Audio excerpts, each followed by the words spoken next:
ऋषि के घर में जो शादी में रसोईया बन करके आने की बात चल रहा होता है, ये कोई और नहीं बल्कि पराशर का लड़का ही होता है, जो आगे जाकर के शादी को रोकेगा और शादी को रोकने के साथ में वो पूरी तरीके से ऋषि को एक्सपोज भी करेगा। तो प्रॉब्लम तो काफी ज्यादा क्रिएट होने वाली है, जो काफी मजेदार है कि जब जाना घर पे होती है तो वो सभी लोगों को बहुत अच्छे समझा रही होती है। पहले तो जो ऋषि के डैड है उनके वो जो तंबाकू के आदत है उन सबको छुड़ा देती है और कहीं ना कहीं सभी चीजें बेहतरीन ही कर रही होती है। लेकिन जैसे कि पढ़ाने से लिखाने से लेकर के जो भी बातें कर दी गई होती है तो कुछ चीजों में इसको रोका जाता। तो इन सभी चीजों के कारण इसे प्रॉब्लम्स भी फेस करनी पड़ती है, लेकिन फिर भी ये हार नहीं मानती और अंत तक कोशिश करती है कि भाई जो लोग भी है ना इस घर में वो स्वस्थ रहे, और बस इस चीज के लिए वो कोशिश करने लगती है। थोड़ी सी नोकझोंक होती है जिसके कारण इसका मनमुटाव भी हो जाता है, लेकिन इन द एंड सब कुछ ठीक ही रहता है। फिलहाल जैसा कि अब ये लोग बात कर रहे होते हैं घर में कि इन्हें जो शादी से पहले एक शेफ को बुलाना है ताकि वो घर का खाना बनाए, तो ये उसी चीज के बारे में चर्चा करने लगता है। हालांकि उसको हिंट तो थोड़ी दी जाती है कि ये किस गाँव से आ रहा है और ये कितना बड़ा मतलब खाना अच्छा बनाने वाला है। जनक को तो पता नहीं है उस लड़के के बारे में, तो यहाँ उसे कुछ खास पता नहीं चलता। हालांकि ये लड़का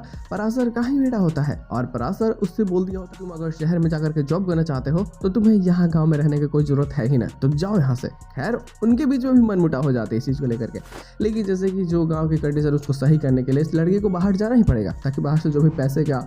सोर्स बनेंगे वो इस गांव में लगा करके गांव वालों की भलाई कर सके। तो ये तो समाज सेवा ही करना चाहता है और जिस चीज के लिए ये चला जाता है। हालांकि इसका मेन मोटिव होता है झनक को खोजना, और क्योंकि कोलकाता में जॉब मिला है तो इसे आसार होती है कि शायद ये झनक को खोज सकता है। ये बिना ज्यादा सोचे यहाँ से निकल जाता है और पराशर जो ये सोच रहा होता है कि शायद नूतन को भी वो यहाँ रोक लेगा, तो जो एक दोस्त होती है नूतन की वो आकर के समझाती है कि तुम नूतन को दर्द देना बंद करो और तुम हर बार उसे उल्टी सीधी बातें बोलते हो, ये बहुत गलत है, तुम्हें ये सब नहीं बोलना चाहिए, नूतन तुम्हारी बहुत इज्जत करती है। खैर देखो ये सारी बातें तो हो ही रही होती है और इसी के बीच में एपिसोड की एंडिंग कर दी जाती है, बट पोस्ट क्रेडिट को जस्टिफाई करने के लिए जो हमें हिंट मिल जाते हैं कि क्यों ऋषि डर रहा होता है, क्योंकि एक एक करके जैसे कि जिस गांव में ये गए थे उसी गांव से कोई शेफ आ रहा है खाना बनाने के लिए, तो इसे शक होने लगता है कि झनक यहाँ पर रही, अगर उसने पहचान लिया और मेरी शादी के बीच में कोई तमाशा कर दिया तो फिर शादी तो रुक जाएगी ना। बस यही कारण होता है कि ये इससे जानबूझकर ये झनक को यहाँ से बाहर भेजना चाहता है या फिर कह लो कि शादी से पहले गाँव, ताकि ये शादी बहुत ही स्मूथली हो सके। लेकिन इसके प्लानिंग में पानी कैसे फिरेगा, ये सारी चीजें काफी बेहतरीन और काफी मजेदार होने वाली है,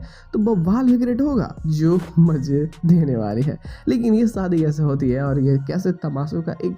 गढ़ बन जाता है, मजा आने वाली है।